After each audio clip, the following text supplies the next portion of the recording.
আচ্ছা, এখন আমরা দেখব যে কিভাবে আমরা একটা ওয়েবসাইটের মেটা টাইটেল লিখবো, তাই না? আচ্ছা, এখন এইটা হচ্ছে আমার ওয়েবসাইট, তাই না?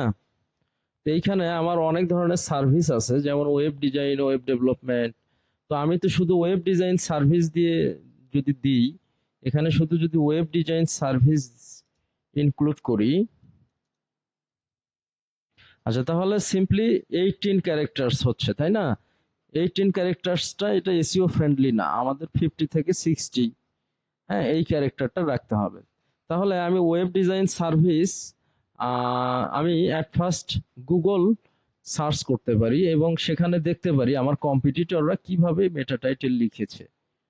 হ্যাঁ, ক্রিয়েটিভ, তুমি তোমার ক্রিয়েটিভিটি থেকেও লিখতে পারবা, কিন্তু প্রথমে অভিজ্ঞ হওয়ার আগে ক্রিয়েটিভিটি থেকে লেখার দরকার নাই, ভুল করবা। ঠিক আছে? আচ্ছা, এখন ওয়েব ডিজাইন সার্ভিস আমি একটা সিএ ক্যালিফোর্নিয়া দিলাম, হ্যাঁ। আচ্ছা, তাহলে এখানে আমি দেখতে পাচ্ছি অনেক ধরনের টাইটেল দেখতে পাচ্ছি। Professional California web design company. আচ্ছা, তাহলে আহ, এটা 42 ক্যারেক্টার, এটাও এসইও ফ্রেন্ডলি না। আচ্ছা, তাহলে এটার পরে আমি একটা এক্সপার্ট সার্ভিস দিতে পারি, হ্যাঁ। Expert service. আচ্ছা, ক্যালিফোর্নিয়ার জায়গায় অবশ্যই তুমি এটা আমার পেজগুলো কিন্তু লোকেশন বেস ভাগ করে দেয়া আছে, হ্যাঁ। তো তুমি দেখা যাচ্ছে যে অবশ্যই কোনো না কোনো লোকেশন অনুযায়ী সার্ভিসটা দিতে হয়। হ্যাঁ, তুমিও কোনো লোকেশনের, দেখা যাচ্ছে ক্লায়েন্ট যে লোকেশনের কাজ করতে দিয়েছে সেই লোকেশনটা তুমি ইনক্লুড করবা। সেটা হতে পারে ক্যালিফোর্নিয়া, সেটা হতে পারে রেনো, সেটা হতে পারে নেভেডা, সেটা হতে পারে সান জোসে, হ্যাঁ, সেটা হতে পারে কি নিউ ইয়র্ক, হ্যাঁ, সেটা হতে পারে লস অ্যাঞ্জেলস। তো যে কোনো সিটি দেখা যাচ্ছে ওইটা তুমি পড়ে দেখবা ভিতরের কন্টেন্ট কি আছে, হ্যাঁ, সেটা দেখে তুমি সিটিটা ইনক্লুড করবা। আচ্ছা, তাহলে মোটামুটি এটা কিন্তু এসইও ফ্রেন্ডলি হয়ে গিয়েছে, হ্যাঁ। আচ্ছা, তারপরে আমি আরো একটা ওয়েব ডিজাইন সার্ভিস, এখানে একটা ফরম্যাট দেখতে পাচ্ছি। আহ,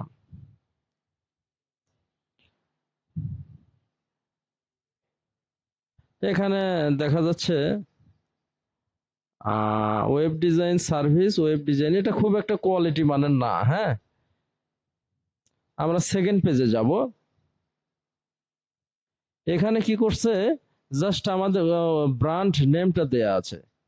কোনটা দেয়া আছে? যেমন এখানে ক্যালিফোর্নিয়া, তারপরে ড্রিম আইটি গ্লোবাল দিয়েছে আর ব্র্যান্ডের নেমটা দিয়েছে, হ্যাঁ, ড্রিম আইটি গ্লোবাল। ঠিক আছে কি?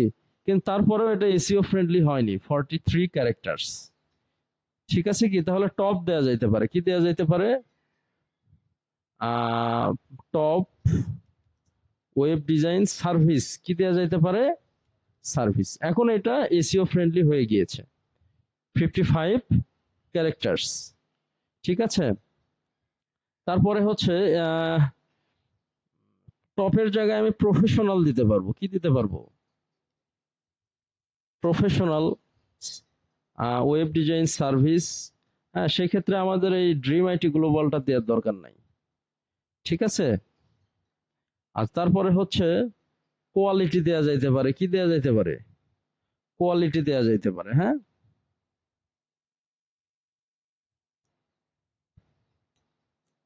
হ্যাঁ, অথবা এইভাবেও দেয়া যাইতে পারে যে web design and development service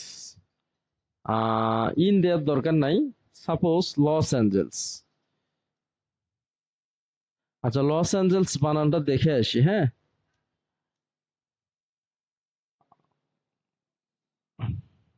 এটা তাহলে কত ক্যারেক্টার হলো? 46 ক্যারেক্টার, এখনো কিন্তু হয়নি। তাহলে টপ দেয়া যাইতে পারে, কি দেয়া যাইতে পারে? টপ বা বেস্ট দেয়া যাইতে পারে, কি দেয়া যাইতে পারে? বেস্ট। হ্যাঁ, তো এইটা হলো গুগল থেকে কম্পিটিটরের কাছ থেকে আইডিয়া নিয়ে লেখা। ঠিক আছে? আচ্ছা, তো আমি আরো দেখি ওয়েব ডেভেলপমেন্ট সার্ভিস, আরো একটা লিখি। কিন্তু খুব, এটা খুব মানে কনসাসলি লিখতে হয়। ঠিক আছে, দেখা যাচ্ছে আমি সার্ভিস বেজে কখনোই ইনফরমেটিভ কোনো ওয়ার্ড মিক্স করব না। যদি ওয়েব ডিজাইন টিপস দাও তাহলে সব শেষ। ইউজাররা মনে করবে এটা একটা ব্লগ আর্টিকেল, কি মনে করবে যে এরা সার্ভিস দেয় না, তখন ঢোকার আগেই কি করবে, বের হয়ে আসবে, তখন উল্টা পাল্টা ভিজিটর ঢুকবে। যদি তুমি দেখা যাচ্ছে ইরিলেভেন্ট মেটা ডিসক্রিপশন লেখো, তখন ভিজিটর আসলে সার্ভিস বেস না ঢুকে যারা ইনফরমেশন খুঁজতেছে তারাই ঢুকবে। এজন্য এটা খুব কনসাসলি বা দেখা যাচ্ছে যে অ্যালার্টলি লিখতে হয়। হ্যাঁ, দেখা যাচ্ছে যে তুমি ওয়েব ডিজাইন টিপস দিলা, ওয়েব ডিজাইন গাইডস দিলা, ওয়েব ডিজাইন ট্রিক্স দিলা, এগুলা যদি দেওয়া শেষ, তাহলে আবার যেখানে টিপস আছে সেখানে যদি আবার সার্ভিস দাও তাহলে শেষ। মানে দেখা যাচ্ছে যে মেইন আর্টিকেল দুই টাইপের, একটা হচ্ছে সার্ভিস বেসড আর একটা হলো ইনফরমেটিভ, একটার সঙ্গে আর একটা মিক্স করা যাবে না। আরো টাইপ আছে, যেমন রিভিউ আর্টিকেল আছে, তারপরে নিউজ আর্টিকেল আছে, ওগুলোর ওই টাইপেই লিখতে হয়, এক্স্যাক্টলি কি ধরনের রিসার্চ করে লিখতে হয়। যদি রিভিউ আর্টিকেলের কোনো পেজ, ওখানে রিভিউ লিখতে হয়, কি লিখতে হয়, top 10 bicycle review, top 10 laptop review, তাহলে মানুষ যারা রিভিউ দরকার, রিভিউ পড়ে যারা প্রোডাক্ট কিনবে শুধু তারাই ঢুকবে। তো দেখা যাচ্ছে যে বিভিন্ন টাইটেলের ফরম্যাট আছে, বিভিন্ন ওয়েবসাইটের কি আছে, টাইটেলের ফরম্যাট আছে। যেমন এখানে যদি আমি ওয়েব ডিজাইন টিপস দেই, হ্যাঁ, টিপস দিয়ে একটা নেই, হ্যাঁ, তাহলে এখানে দেখা যাচ্ছে যে সবগুলো টাইটেলই ইনফরমেটিভ, সবগুলো টাইটেল কি ইনফরমেটিভ, হ্যাঁ। আচ্ছা, তাহলে এখানে কিন্তু কোনো সার্ভিসও লেখা নাই, প্রো লেখা নাই, কোনো কিছুই লেখা নাই, প্রফেশনাল লেখা নাই, বা এক্সপার্ট সার্ভিস, প্রফেশনাল, টপ, এই ধরনের কথা লেখা নাই। এইখানকার টাইটেলগুলো সম্পূর্ণ আলাদা, সম্পূর্ণ কি আলাদা, হ্যাঁ। যেমন তুমি 10টা টিপস দিয়েছো তোমার ব্লগের জন্য, কিসের জন্য, ব্লগের জন্য, সেই ক্ষেত্রে এই ধরনের টিপস, গাইডস, হাউ, হ্যাঁ, বা হেল্প, বা দেখা যাচ্ছে যে নিউজ, এই ধরনের কথাগুলো লিখতে হবে, ট্রিক্স। ঠিক আছে কি, যেমন তুমি 10টা যদি টিপস দিয়ে থাকো, এই যে এই ধরনের, এই quality web development tips to help you scale up in 2024, সেই ক্ষেত্রে এই ধরনের টাইটেল লিখতে হবে। তোমাকে আগে কন্টেন্টটা দেখতে হবে যে এই কন্টেন্টটাতে অ্যাকচুয়ালি ইনফরমেশন দিচ্ছে, এই কন্টেন্টটা আসলে টিপস বেসড নাকি সার্ভিস বেসড। মেইন দুইটা, আরো অনেক টাইপ আছে সেগুলো অত আসে না, এই দুইটা পারলে ওগুলো পারবা। ঠিক আছে কি, আচ্ছা, ওগুলো আস্তে আস্তে শিখতে পারবা। তাহলে তোমাকে এইটা আগে দেখতে হবে যে ক্লায়েন্টের আসলে চাওয়াটা কি, ক্লায়েন্টের ওয়েবসাইটটা কি রিলেটেড। সার্ভিস বেসড যদি হয় তাহলে সার্ভিস, বা দেখা যাচ্ছে professional, expert service, quality service, company, agency, এই ধরনের কথাগুলো লেখা থাকবে। আর যদি ইনফরমেটিভ হয় তাহলে কি টিপস, এই যে দেখো ইনফরমেটিভ এর জন্য কি লেখা থাকবে, টিপস, তারপরে ইমপ্রুভ, হ্যাঁ, তারপরে স্কিলস, হ্যাঁ, তারপরে হাউ, তারপরে হচ্ছে কি শুড নো, শুড লেখা থাকবে, হ্যাঁ, নো মানে জানো, তারপরে কি টিপস, এই যে টিপস, তারপরে বিকাম, হাউ, এই ধরনের ওয়ার্ড গুলো থাকবে। এগুলো হচ্ছে ইনফরমেটিভ ওয়ার্ড, এগুলো কি ওয়ার্ড, ইনফরমেটিভ ওয়ার্ড। আচ্ছা, তাহলে এটা হচ্ছে আমরা সিম্পলি লিখলাম। আর একটা ওয়ে হচ্ছে আমরা চ্যাট জিপিটি থেকে আমরা জেনারেট করতে পারবো। আচ্ছা, আমরা সার্ভিস বেসড দেখি, হ্যাঁ, যেমন ওয়েব ডিজাইন সার্ভিস রেনো। আচ্ছা, আমি এখন চ্যাট জিপিটিতে কমান্ড করা শিখতে হবে, যেমন রাইট এ এসইও ফ্রেন্ডলি, তাহলে এটা কিন্তু সেকেন্ড ওয়ে মেটা টাইটেল লেখার, হ্যাঁ, এসইও ফ্রেন্ডলি, এটা কি টাইটেল অফ 58 ক্যারেক্টার্স অন, তখন চ্যাট জিপিটি আমাকে দেখায় দেবে top web development service in Reno for 2024। আমি যদি লিখি রাইট অ্যানাদার,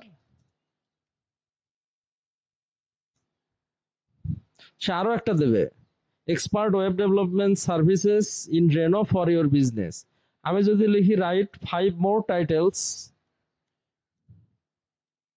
তাহলে সে আরো 5টা জেনারেট করবে, ওইটার থেকে এটা বেটার, ওইটার থেকে কি, দেখো সবগুলোই কোয়ালিটি মানের কি টাইটেল, সবগুলো কোয়ালিটি মানের কি টাইটেল, হ্যাঁ।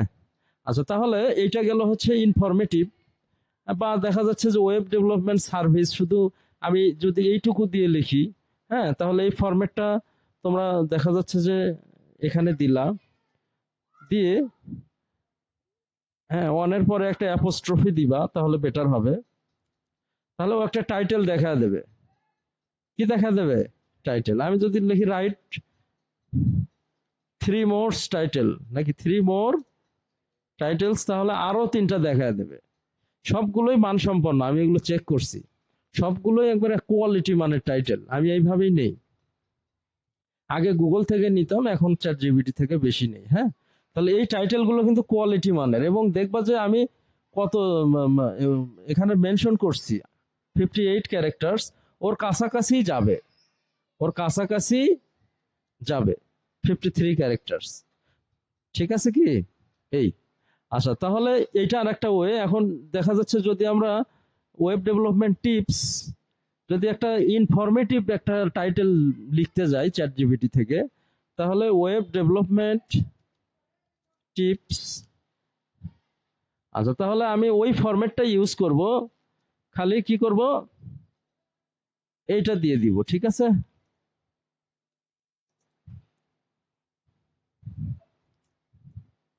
তাহলে চ্যাট জিপিটি আমাকে কি টিপস বেসড যে আর্টিকেল, মেটা টাইটেল বা হেডিং বা টাইটেল, সেটা দেখায় দেবে। ঠিক আছে কি? আচ্ছা, তাহলে কি essential web development tips, right 10 মোর, রাইট 10 মোর টাইটেলস, তাহলে আরো 10টা দেখায় দেবে। সবগুলোই দেখবা কাছাকাছি।